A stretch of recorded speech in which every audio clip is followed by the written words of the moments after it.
It's a new Sprint Ride Option podcast. You might think we look sad about the 49ers losing Monday night. I'm very excited. I just secured Bad Bunny tickets. New Sprint Ride Option podcast starts now. Welcome, everybody. We are live. My name is Jason Aponte. I am Andrew Pasquini. We're working. That's it. We're working over here. That's it. Let's go Niners. Let's go Niners. Sprint Ride Option podcast. Oh my goodness, we are live. It's a lunchtime episode of the Sprint Ride Option podcast. Little different setup today. Andrew's producing the show, so we'll see how that goes. I'm excited. I am also excited to be joined by the beautiful, the incomparable, the hair flowing Wolverine shirt, even though he's been Spider-Man the last 72 hours. Jason Aponte. Jason, how you doing? I'm good. You secured Bad Bunny tickets? What? Like, Jamie literally just texted me. She secured March 5th, Golden One Center. I am gonna go see WWE superstar Bad Bunny. Unbelievable. And it literally, I just got an email saying that the WWE 2K24 Bad Bunny edition is available with his Backlash outfit and everything. Oh, yeah. And I was they got Chambea? Yeah, so that's what I'm thinking too. Is like, man, am I gonna purchase a wrestling game simply to support Benito? Bad Bunny edition. Oh my God! If they have Chambea, I might have to. I think it's got the whole Puerto Rico Backlash episode, all that stuff. I like that. In case you're wondering how well it's going in Santa Clara, California, Andrew and Jason opened with Bad Bunny talk. It's gonna be a little different show. It's we're 2 days removed from the loss. I don't know what takes Jason Aponte and I can give you that you may not have already heard. We're going to try our best. I promise you that we're going to try and give you a new thing. The structure is just going to be a little different, though. We're not going to go position by position. I think everybody's heard everything they've needed to about everything. So we're just kind of going to hit the big points from Monday night. I think that's the easiest way to go. We're going to give you 20 minutes of Niners, Vikings talk, all the Kirk Cousins talk you could wish for. And then we're going to transition to a little bit trade deadline talk. This is going to be a shorter episode, but that's okay. We're having fun. The San Francisco 49ers might not be having as much fun as Jason Aponte and I are right now. They are in the midst of a 2-game losing streak. Oh my God, the sky is falling, losing to the Minnesota Vikings 22-17. I think maybe, Jason, this is the fun of a free flow episode, not necessarily going position by position. You want to start with the quarterback, or do you want to start with defensive coordinator Steve Wilks? I hope he heard me. Hello. Well, I want to ask you, Andrew Pasquini. Yes, I can hear you. Got you. Okay. Hold on. Having some technical issues. Yeah, can you hear me, Jason? You hear me? I can hear you. I don't think you can hear me. If you need to restart, I'll run it myself. Hello. Yes. Yeah. Absolutely. I hear you. Okay. Hello. You want to start DC or you want to start quarterback? Yeah. Yeah. I want to start with, how do we spell Steve Wilks? No. Wilks, right? Wilks, right? Okay. Yes. I've seen Wilkes. I've seen Wilkins. I've seen Wilkins, Hyundai, and Subaru. If we're going to be upset with somebody, let's make sure we're spelling their name correctly. Yes, that's fair. That's fair. So with Steve Wilks, it's kind of tough right now because, you can see obvious things, right? And while people have problems with the defensive coordinator, they can never really fully explain, like, schematically what's going on. And, lucky enough, I was able to, like, dive into the tape. I think what kind of I was seeing was the Vikings were in max protect a bunch, right? And even when Kirk Cousins was pressured, he did a great job of getting the ball out. So then that's coverage on the back end. So there's many things that you could point apart, right? Like, and just pick at and say, listen, it's this, it's that. I think the call at the half is what has everybody up in arms as well, too. I think all of those complaints are valid. But I do want to kind of give you guys a story that you should remember. And that is, there once was a defensive coordinator named Robert Saleh that everyone said, I don't know if he can run this scheme. I don't know if he can make adjustments. And then there was a next defensive coordinator named D'Amico Ryans that everyone wanted to fire after the first half, right? And then he would make adjustments in the second half. I will say this. The idea of Steve Wilks being an experienced defensive coordinator has put him in a position where people don't have patience with him.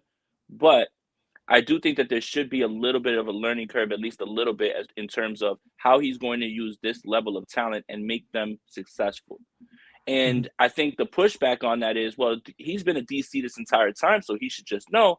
Well, I think when you look at the wide nine, which is something that probably he hasn't too much familiarity Mhm. with, right? And then you think about the coverage stuff that's not working and you consider him a secondary guy, it's about putting guys in position to Yeah. succeed. So I think a lot of people just thought Steve Wilks was going to hit the ground running. And for a while, I mean, who could have complained, right? The team was like not giving up points, and the only thing that people were really worried about was pass rush. But I do think that while it's okay to criticize what you saw, because I think in all three phases the Vikings beat the shit out of the Niners, and the Niners look terrible. I think there is still a little bit of like slow down with the whole like fire this man right away Mhm. thing, because we've seen this play out a few other times. Yeah, it's weird to me because I'm not an X's and O's. I'm not a film guy, you know that, Jason. But when it's a mistake like the one that's made right before the half, that's pretty obvious. Like, why are you in cover? I mean, maybe not cover zero. Maybe It would was you call cover that a zero. cover? It was Is it cover a zero. cover zero? Yeah, Because I know cover zero. Gibson's up top. Okay, so why would you Cover call zero it cover blitz. zero? No safety help. Cover zero blitz. No safety help. If Ward makes the play, then okay, nobody says anything about it. But Yes. there's no reason to put him in that position when all you have to do is tackle somebody inbounds. That exactly, and that's my thing. We'll talk about the play, but like to me, like 22 points isn't like this insurmountable number the Niners offense can get past. I think 22 and 19 are numbers this offense should beat no problem. I just think it's the mistake that like people like me, kind of average, knowledge of X's and O's, are saying, why are they in cover zero? Because if you like the way I wrote it in NinersNation.com, don't know if you write, you know that we write for Jason Aponte, is if you call just a normal safety help, it's either A, Cousins doesn't throw the ball there, and you either A, hold them to a field goal or no points, or B, if there's a safety over the top, it's either double coverage pass, incomplete pass, interception, or best case for the night. I guess interception's best case. Best case is Addison catches it. He's tackled. Minnesota has no timeouts. The clock is running out. The only Yeah, thing you cannot allow there is a touchdown, and right. having a safety over the top would be phenomenal to prevent a touchdown. So that's where the red flags come into me, where I am noticing things like that and having complaints. On the surface, though, if you just look at the numbers, and I'm more of a number guy, it's not like the numbers are particularly worse. They're not Mhm. giving as I said, 22 points is not an insurmountable number. Is it more than we're used to seeing the Niners defense allow? Yes. 19 points against the Browns is not insurmountable. It's just it's the way it looks. It's the no Yeah. sacks. You already mentioned that they pressured Kirk Cousins 16 times. 16 times on whatever day, Monday. I'm going to say Sunday because it's Sunday. And I mentioned on the show before that, hey, pressures are cool and all, but you got to sack Kirk Cousins because he's the number 2 quarterback against the pressure in the league. Kirk Cousins finishes 14 for 16 with 220 and a touchdown under pressure. 49ers finished with 0 sacks. So now I am Yeah. officially, as somebody who is pressures over sacks, I am officially concerned Yep. about the lack of sacks. 100%. And I think if you just looked at the point total and you said the 49ers are going to give up 22 points, you say, cool, they're going to score 35, Mhm. right? But it was, if you watch the game, the 49ers never got off the field on third down. When the Vikings drive stalled out, it was largely because Cousins missed a throw, a receiver slipped. There was never a time where the 49ers really stopped them. So, regardless of the point total, you look at the third down conversions and you watch how that game went, and then watching it Mhm. again on all 22 makes it even worse. You Yes. just watch again and again them getting it done on third down with soft coverages, guys running wide open. It's just nothing about that game, regardless of the point total, resembled that defense that we expected this team to be. And then, and in regards to the pass rush, I think you nailed it, Andrew. I had been like, hey, they're coming. The levee's about to break. All these pressures, it's happening. Well, you know what, man? This week I wanted sacks. All those pressures mean nothing. You get Nick Bosa for 6 pressures, Mhm. largely was not somebody who was making an impact. And again, max protect, the numbers. I think Dante Whitner explained it the best way. He said that under Vic Fangio, shout out to Rich Madrid, under Vic Fangio, they would drop 7 or 8 if there was a max protect, and they would rush 3. But then that means that every single other player was covered.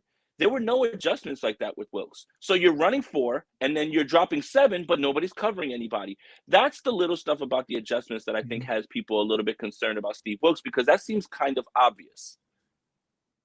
Yeah, and I want to get this one up. Stovey 4x4 says all Ward has to do is swat that ball down and not go for the INT. His fault too. Yeah, no, you're not wrong there. I'm just not in a spot to tell an NFL cornerback to not go for an interception. Like, I understand this thought, and it's not wrong. It's absolutely not wrong. If he knocks it down, we're talking totally different. But Steve Wilkes should have never had him in that situation, as Jason said, and that's kind of the issue. Yeah, Ward can make a play there, absolutely, and he almost did. He absolutely almost did. It's just there needs to be a safety over the top, because the only thing that hurts you in that situation is a touchdown. 3 points is fine, dude. If they want to take 3 points, they can take 3 points. But the only place that you get hurt is a touchdown, and that's what happened. And to me, I know things got a little interesting at the end of the game, but to me, the game ended with that play, the halftime play.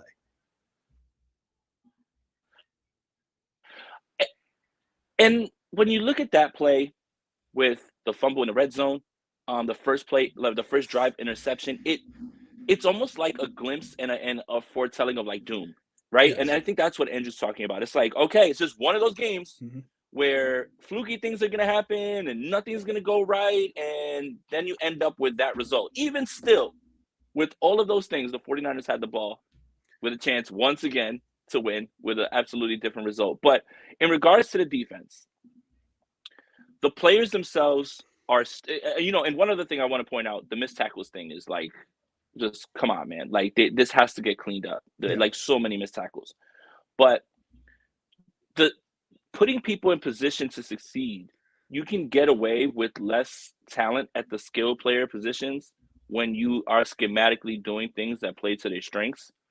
But when you have this level of talent and you're still trying to find ways to put them in positions to succeed when you would think it would be talent over everything, this week was just a stark reminder of like, football is very much about scheme. It's about how you prepare. It's about how you adjust. Because the 49ers were facing a Vikings offense without any semblance of a running game. No Justin Jefferson. Like, this should have absolutely been a bounce back game. And Alex Madison's first run went for 30, right? Yes. Yeah. Like, that might have been the first sign that things were bad, is Alexander Madison had a 30-yard run on his first touch. Like, that's just not a good sign. Keith Murphy, the Unbeaten, thank you for the donation, and we'll take the comment as well. And I think this is a good transition from the talk of the defense to the talk of the offense. When I'm watching Andy Reid, he has packages for almost everybody on offense. Why is this offense so CMC dependent? My quick and lazy answer before Jason gives the real tape answer is Christian McCaffrey is a very good football player, and I prefer to have him have the ball in his hands as much as humanly possible. But Jason, give the real, like, smart answer.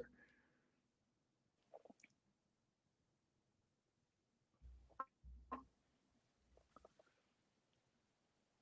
think we're having right now. I mean, they're winning games. There it is. Yeah, I think we are. Go ahead. I got you now. Go ahead, Jason. Good. All right. So I think in regards to Andy Reid, right, you're kind of seeing them win games, but they still have no real semblance of a number one wide receiver aside from Travis Kelce. Like, Rashee Rice is coming on. And sure, they have one or two plays for somebody else, but those same things apply to Debo when he's there, right? And those are the throws to the flat, the screens, those things. Even to the point of kind of packages for plays, George Kittle has that rush for 1 yard, like on the 3rd and 1, which is off of the. So those are plays for those guys in the same way. I think maybe what Keith is talking about is the level of success that those players are having, and it seems like Christian McCaffrey is the only one, right? And then, as far as Brandon Ayuk goes, I want to talk about this game in the simplest way, and I hope this gives you some sort of, I guess, I don't know, it gives you something to feel good about, and it's not going to sound good when I say it, but every level of this team failed on Monday night.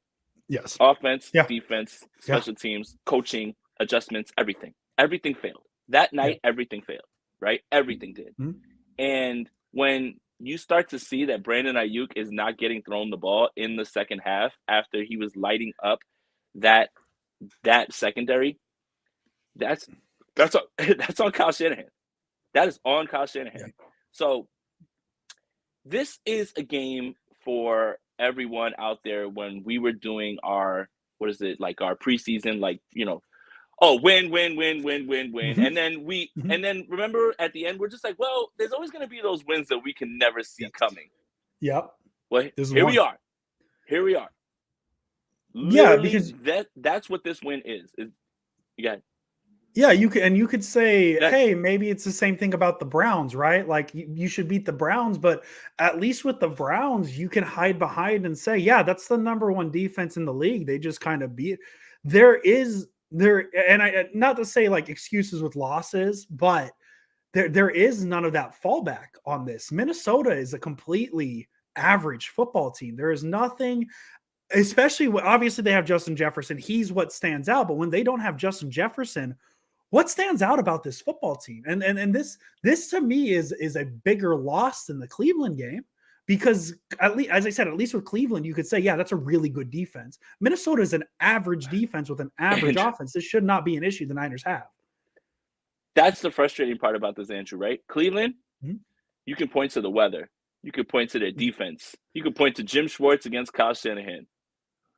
What do you point to in this game other than the total lack of success on the offensive, defensive, special teams, coaching, like a total top-down loss? A total top-down loss. So what I mean by when I say it'll make you feel better is there's no one person to blame. No, no. Everybody says it's a total team win or a total team. This was a total organization loss. Yeah. I don't know how John Lynch was not involved in this game. John Lynch lost too. Like in this one. Like it's just He didn't get Kevin Byard. He didn't get Kevin Byard and he didn't draft DeJuan Jones. So that's it. Everybody lost. Like at Yeah, certain points. everybody It's just lost. everybody lost in this one. The reason that should make you feel better is that it can't get any worse, I think, in any game than it did on Monday. So it's only up from here. All right, let's put a bow on this one. I'm gonna pivot off of 3 stars because I don't know if I can think of 3 stars from Why that not? football I game. had 3. You had 3. What's your? Can I hear Jason Aponte's 3 stars? Sure. Number 3, Jalen Moore. Didn't hear his name called the entire night. Thank Sure. you, buddy. You look There you good, go. man. There was nothing that you could really do. I think Colton McKivitz was the weak link this week. I Mhm. think everybody else had really bad games, but Jalen Moore was fine. You didn't hear his name called. So, hey, shout out to you, youngster. We were worried about that. Obviously, you can't run to the left side while he's there, but he wasn't necessarily getting destroyed. And I think that's something that you should be kind of Okay. excited about. Perfect. I'll give you. I'm just coming up with 3 stars off the top, just to bounce off with you, Go. Jason. My 3rd star, gonna get some eye rolls. Jake Moody. I know he misses the one early. That 55-yarder felt like a miss, no matter what. I was ready to write him off after missing the first 40-yard field goal, but for him to come up fourth quarter 55-yard field goal after what he's gone through this last week, I'll give him that. I'll give him that credit where it's due. 55-yarder, that's big. 3 stars, reaching for one, but I'll take Jake Moody as my 3rd. All right, my 2nd star is Christian McCaffrey, even though he fumbled. I mean, 2 more touchdowns, oblique strain, plays all the snaps. Elijah Mitchell 1 carry for -1 yard. Mm-hmm. All that stuff about like, hey, we should rest him. I mean, even though the running game wasn't particularly good, Christian McCaffrey, just continues to amaze, man, whenever he has the ball in his hands. Thank you, Christian McCaffrey. I love you so much, man. Yeah, I'll probably go Christian McCaffrey as well. 2 touchdowns, 2 touchdowns in a game where the Niners only scored 2 touchdowns. And the first touchdown being an NFL record breaker, I think that deserves a little bit of acknowledgement. Most games with a touchdown consecutively. So shout out that. What? Let's get an acknowledgement. And we're acknowledging our tribal chief, Christian McCaffrey. Jason, number 1 star. I'll go Fred Warner. I feel like 3, kind 2, of just do it. 3, 2, 1, Fred Warner. Fred Warner. It was It was absolutely just one of those games where every time there was a tackle made, 54 was in there, 13 tackles, a tackle for loss, a pass deflection, and I think that was a touchdown saving pass deflection. It was on a 3rd and goal at the 1 yard line. So I'm gonna shout out Fred Warner. So I'll let you go, Fred Warner. That Palomalu jump over to stop the Yep. tush push, man. I look, hey, listen, not everybody can bench press 600 pounds or deadlift or whatever it is that Jalen Hurts can do, and Jason Kelsey's really good. I think that tush push thing is only a Philadelphia Eagles thing, but Fred Warner jumping over everybody, man, that was like one of the coolest things of the game. But yeah, Fred Warner's a dog, man. It's tough to ever like we could do this every week with him. Like, hey, he's our 3rd star, our 2nd star, but yeah, man. Bright spot on the defense this week, Mhm. Fred Warner. All right, can I get my replacement to the 3-star question out, and then we'll go trade deadline? Because I feel like I had a couple, and now feeling a couple days later, I'm not there anymore. But what was your biggest overreaction on Monday night? Like, what was the thing that like, oh, this like what's your biggest overreaction you're taking from week 7? I honestly, Andrew, I did my instant reaction and I was really calm. I guess I want to Okay. reiterate what I said on my instant reaction to the 49er fans that are watching and enjoy our content. When the Philadelphia Eagles play a team that's below them and they struggle with them for a little bit, 49er fans like to point out, oh, they may not be like that. Oh, look, they struggled with that team. Oh, the Eagles lost to the Jets. They may not be that team. Or, and it's not just the Eagles. It's almost any team, right? With Seattle Yeah. week 1. Oh, they lost to the Rams. Ha, ha, Oh, I ha, have ha, ha. I have a comparison I can make when you're done. Yeah.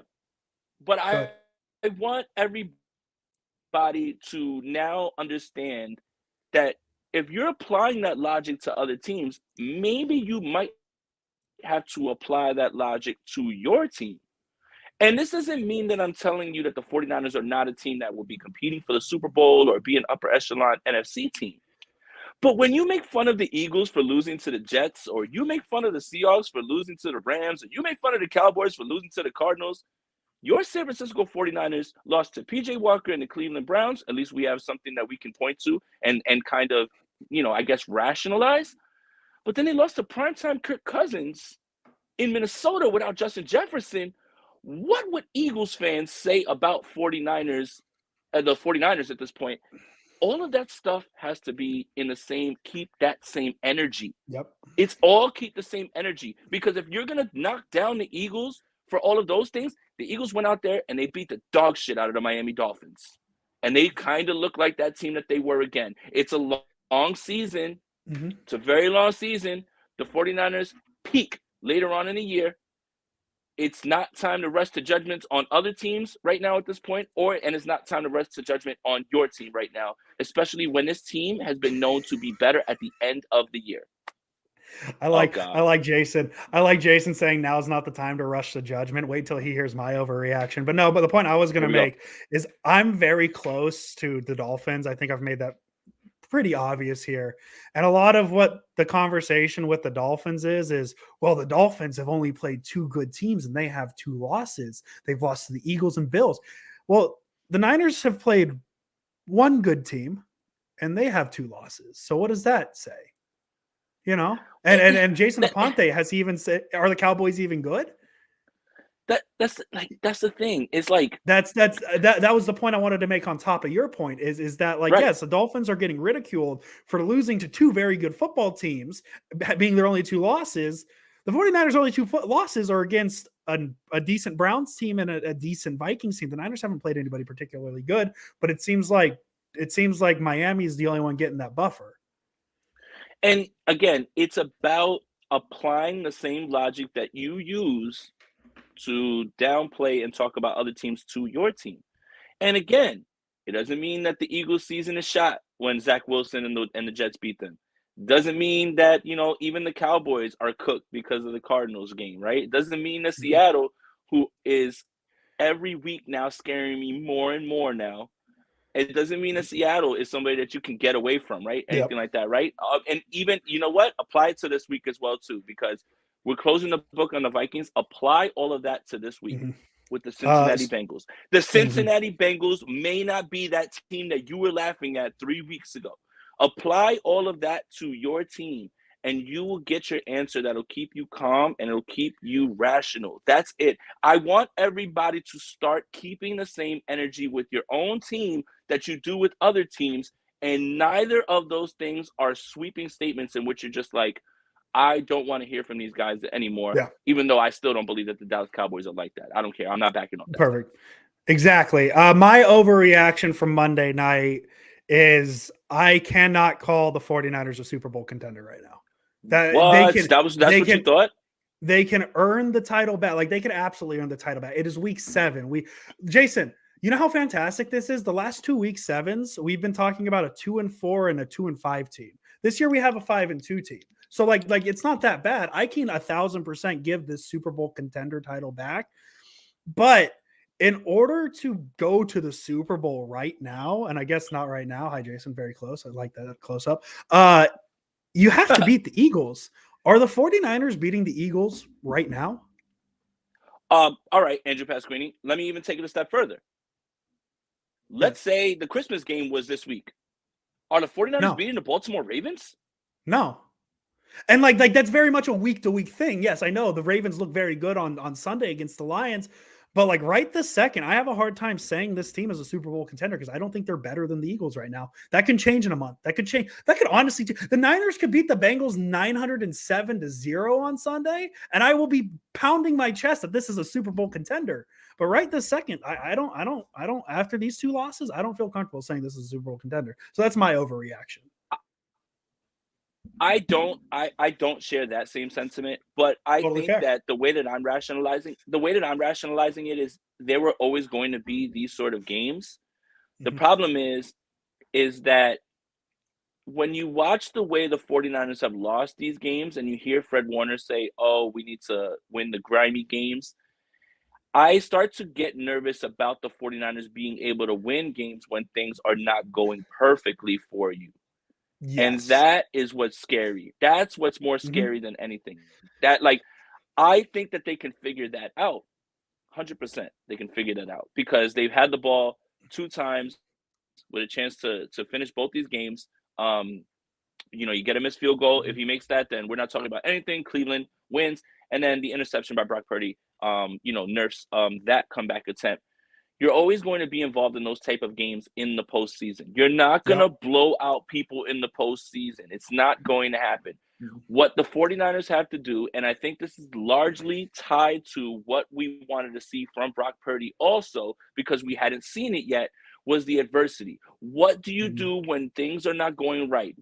What do you do when you haven't played all well and you have to make a play? What happens? Just because it hasn't happened in these 2 games doesn't mean that it won't happen. But this is what you want to see because you're not going to beat everybody 45-10, 35-11, like whatever it is. That's not going to happen. This is what you need to see from this team. Mhm. Perhaps, and this is glass half full, me being optimistic because I get killed for always being negative for some reason. I think this is a wake-up call, and Mhm. honestly, if you point to certain things, there is no one play in this game that you can say this is the reason they lost.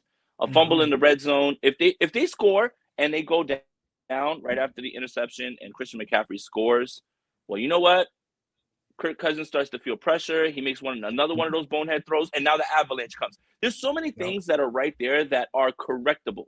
It's fixable. I sound like Aaron Boone, and I hate it. I definitely hate it. It's all right there in front of us, is what I want Yeah. to say. Or like, and we Yeah. can fix it. We can fit. You got to bang the table like he did. We can fix it. Like that's Yes. literally like Aaron Boone talk. But no, realistically, the 49ers are going to be fine.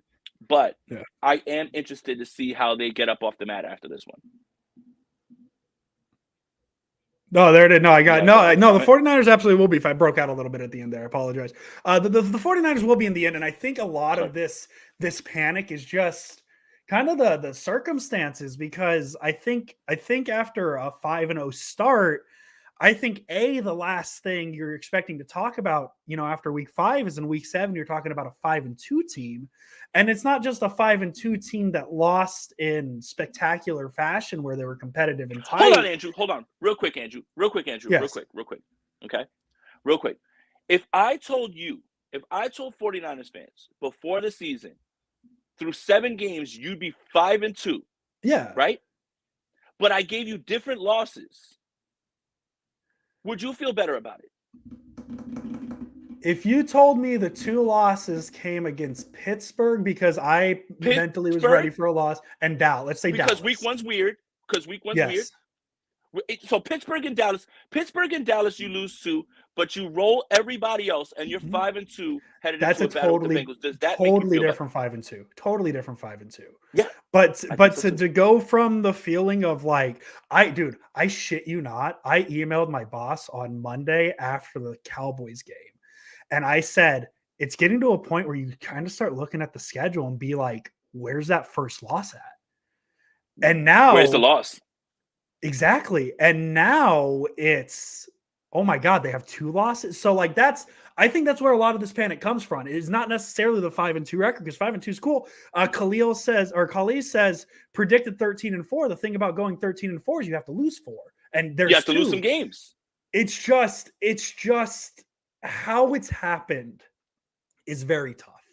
And I think that's where I have the issue with. And as I said, they can beat Cincinnati on Sunday and everything's gone and everything's happy on 49ers Twitter. It's just kind of how this has happened. And you get a bye week with potentially a brand new shiny player that you traded, getting 10 days to kind of learn this system. So I think that's a great place to transition. We are 6 days away from the NFL trade deadline, almost exactly 6 days away, because I think it's a 4 p.m. Eastern time, 1 p.m. PDT, not PST. Learned that yesterday. Got to be smart with that. I didn't know that was a thing. Apparently, since we're in since it's daylight savings, it's PDT. When it's not daylight saving, it's PST. I don't know the difference between daylight saving. I might have said that backwards. Will someone please save the daylight? Who's going to save the daylight? Sylvester Stallone? Specifically, time in this zone is referred to as Pacific Standard Time, when Standard Time is being observed early November to mid-March, and Pacific Daylight Time, when daylight is saved mid-March to early November. So we are in the PDT. But thank you, Keith, for the donation. 2 plays turned the game around, CMC fumble, and then the second touchdown half. Yeah, I think those are the 2 plays to look at. I would argue the 2 interceptions at the end of the game, too, because 2 field goals win the game. But this is a game I want 49er fans, and it's Wednesday, right? So we're late with our review. We're way late. This is not your fault. Wednesday, right here at 3:35 Eastern time, 12:35 Pacific time. I want 49er fans to flush this one. I was gonna end with that. Flush this one. We're done. It's Wednesday. It's 12:35. The Niners lost their second game almost 48 hours ago. We forgot about it. We're done. We're over. It's a wrap. The Minnesota who? The Twins? The Wild? Anyways, trade deadline. Keith, thank you for the donation again. Andrew, Dallas loss is never okay. Blasphemous. Yeah. That's absolutely true. But hold on, Keith. I think what he's trying to say, Keith, is I think going into the season, there was a hierarchy in the NFC that we all thought about, right? Eagles, Dallas, Niners, right? At least you could rationalize that. Like, hey, man, Dallas is like that this year, and we'll see them again, and we'll get them. Keith, I would ask you this. If someone said you were going to face the Dallas Cowboys twice, obviously saying that, beating them both times would be optimal, I would prefer to lose the regular season game and then see them again and fix it in the postseason where they normally fail. Yes.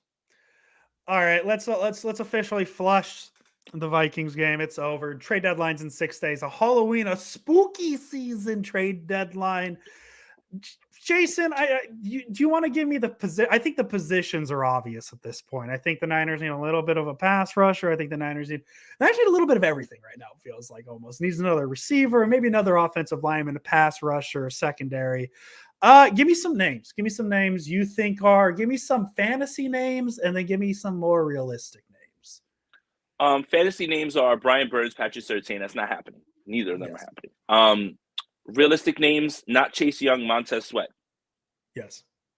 Jeffrey Simmons from the Tennessee Titans. That's another one. Garrett Bowles.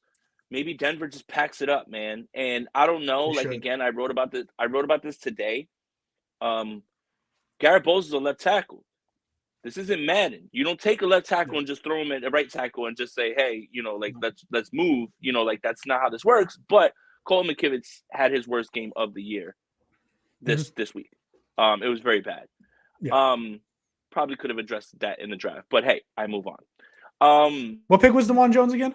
But he was like 102, 111, and where'd Jake Moody go? 111. Doesn't matter. Never mind. Forget it.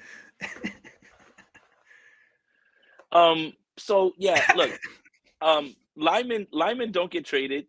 Good linemen don't get traded. So it's hard, right? So when people are like, well, just go trade for a lineman. You have to get someone to trade a lineman. Why would anyone trade a good lineman when linemen are so hard to find, right? Like that's the hard part.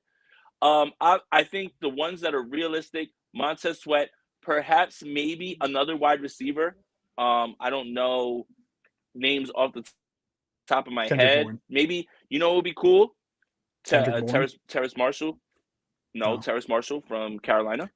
Gives you a little bit more of a speed element. I would like that a little bit more.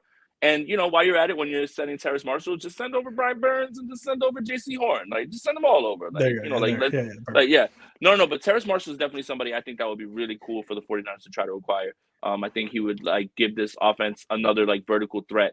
And I think that would be really cool as well, too. So, yeah, I mean, look, here's the part that's funny about this is everyone's like, well, you got to get another edge. Right, but don't you think the 49ers have enough talent on the edge right now and on the defensive line that you should be having way more success with sacks and finishing, right? Like, bringing Montez Sweat may not cover up the things that can be changed schematically. Yeah. And putting the guys that you already have in position. But it doesn't hurt to bring in somebody as good as Montez Sweat. The only reason I hesitate on Chase Young is because of his injury history. But those are my names. Mm-hmm. Yep. So I'm at the same place with the fantasy names, Brian Burns, Patrick Surtain. Those are you fix the issues now players. I don't think either of those happen. I think the name I'm kind of in on, and it's very much a recency bias, is Danielle Hunter. I think he'd be a very nice fit. Tied for the lead in sacks. He had a sack Monday. The Niners are having issues with sacks. But the Vikings feel like they're a bad luck team that is right on the cusp of being a playoff team. And who can argue with them right now after this win? And Justin Jefferson, there was a report today, Justin Jefferson feels better now than he ever thought he would. He's coming right back. So the Vikings, that implies the Vikings would sell. This Niners loss might have some implications because if you beat Minnesota, they're 2-5. Danielle Hunter might be a Niner. Different than 3-4. Might be a Niner. Niners might have played themselves out of Danielle Hunter. So if you play yourself out of Danielle Hunter, I think Montez Sweat is the next move. I like Chase Young personally, I do, but the injury history does scare me. Montez Sweat would be the next best thing. Offensive line fix, we were kind of joking, hey, what do you think Trey Lance would look like in a Kyle Shanahan offense? But offensive line, Daniel Brunskill, it feels what do you think about Daniel Brunskill? Yeah, what do you think Daniel Brunskill would look like in this system? I think it would look fantastic. I actually went back and looked at the Niners free agency class of 2019, and Jose Sanchez of Sports Illustrated gave the Daniel Brunskill signing an A. And I'm like, man, that's really sticking your neck out there in 2019 for a 1 year, $600,000 guy. In the hindsight of 2023, looks really good. Daniel Brunskill feels like the easiest one because Tennessee's blowing up. I'm infatuated with Kendrick Bourne. I've been infatuated with Kendrick Bourne since this podcast has started. I feel like that's the slam dunk former player coming back. And then the name that I have just kind of convinced myself into that I don't even think I've seen him available is Cordero Patterson. I think just kind of an extra weapon. I feel available. I feel like I've passively seen his name available, but nothing super firm. Well, I feel like before we figured out what happened with Bijan Robinson, I thought Atlanta was showcasing him for a trade. Yeah. Before we found out that Bijan Robinson had a headache, and all my fantasy players that, it's no big deal. It's not like I drafted Bijan Robinson everywhere. Yeah. No big deal. I'm not complaining about my fantasy team, but I really thought Atlanta was like showcasing him in the way that Christian McCaffrey was showcased by Carolina and LA. And he still got it. Albright just tweeted the Broncos are not shopping Surtain, period. We know. Yeah, I know. we've known They've that. It been just said that literally though. came across my timeline. Yeah, it just came across. But it's just Yeah, the everybody's other like, you've got to go get Surtain. It's like, no, it's like well, they're not trading him. You can the trade the other other players if you're blowing it up. You don't trade cornerstone players. yeah. The other name I saw that Niner fans really want is Jalen Johnson. And I think I saw something that he's trying to extend with the Bears. He would be a good one too, but if he's trying to extend with the Bears, he might be out. So Why would he do that? I saw a headline. Maybe now I'm gonna No. Jalen My thing is Johnson. and I believe you. I'm just saying, like, Yeah, that team, they're drafting another quarterback. It seems like. yeah. Well, they Maybe have Alex 2 Red's picks. They thinking could end up. They could end up with, like, they have 2 top 3 picks. They could end up with one of the better quarterbacks and Marvin Harrison Jr. They might have the top 2 picks in the draft, man. Hey man, That's I see the vision. I mean, if Tyler Badgett keeps winning games, though, he's gonna like throw a monkey wrench into that. Hey man. The Raiders. I had a friend fly from Sacramento to Chicago as a Raiders fan to go to Chicago's that a game. beautiful place. Beautiful, Chicago's a beautiful beautiful. place, man. I asked her if she had fun because like Chicago's cool, and she gave me this dead eye look like I was making fun of the Raiders. I'm like, no, it's cool. You went to Chicago. Like, how was Chicago? Chicago's Like, a fun I'm not town. making. Trust me, you would know if I'm making fun of the Raiders because I would say, boy, Josh McDaniels really sucks, doesn't he? He But does. hey, It definitely is what does. it is. So Hey, we'll be back. one wide receiver. Can I throw a wide receiver name at you since we're talking about Josh Absolutely. McDaniels? Absolutely. What about the tax accountant at wide receiver, Hunter Renfro? So my question is, Jason, is I don't know, and you can correct me because you know this a little better than I do. I'm the receiver guy. I think you're on the right track. I think I know what you're about to say. Hunter Renfro feels a little too true of a slot receiver for this offense. Is that a bad take or is that a good take? No, that's perfect. That's perfect. So when people ask me about why don't they trade for Hunter Renfro, it's like, dude, like the guy is like he's like short routes, like digs, like you've got guys for that already, right? Like Hunter Renfro doesn't like move this offense more than Jawan Jennings does. I mean, he's a better route runner. He's very good better route runner, but it's not going to move the needle for this team. And you would have to get him for nothing. Like, I want to pay nothing for him. I want to pay a 6th-round pick, and I want the Raiders to pick up the rest of his contract. Like, I want to pay nothing. I've seen that a lot. Like, oh, what about Hunter Renfro? And I'm just like, he doesn't fit. It doesn't feel right. Kendrick Bourne offers more in this offense than Hunter Renfro. Well, my question is like with Renfro, like how would you rather gain, 4 yards, having Hunter Renfro do like a this to get to the outside, or just have Christian McCaffrey in the backfield go like that? And like that's like the dumb explanation to it of like all you gotta do. If you want those 2-yard quick passes, just a swing pass to McCaffrey. We don't need Renfro running 18-point routes. Those back handoffs, just run one of those back handoffs to Debo and let him like that's the thing. It's like right now people are trying to like connect the dots at the trade deadline, but you're forgetting that Debo Samuel's injured. You're forgetting all of those things. Breaking news: Brock Purdy is in concussion protocol. Literally coming across as we speak. So now we are playing with fire that it might be a Sam Darnold game, and he's not talking about Sam Darnold's red hair. Sam Darnold might be in a Bengal game here, and a game that the Niners may have to win because now you're facing 3 in a row entering the bye week. I feel like we did a very good job. If we ended this podcast 5 minutes earlier, we would have ended on such a high note, and everything would have been good and happy. But yeah, no, this is literally coming across. Rappaport, Schefter, Mayoko, Lombardi, Brock Purdy is in concussion protocol. So that's something we're going to have to keep an eye on. Oh, God, why? Sam Darnold on Sunday. We'll preview that Friday, 5 p.m. on Jason Aponte's YouTube channel. Jason Aponte, as always. I hate it here. Let's go Niners. So I hit brand, and then I scroll down. Oh no. The show's over, guys. Go home. This is Andrew doing the show. I'm just gonna hit this one so the song plays. Welcome everybody. We are live. My name is Jason Aponte. I am Andrew Pasquini. We're working. That's it. We're working over here. That's it. Let's go Niners. Let's go Niners. Sprint ride option podcast.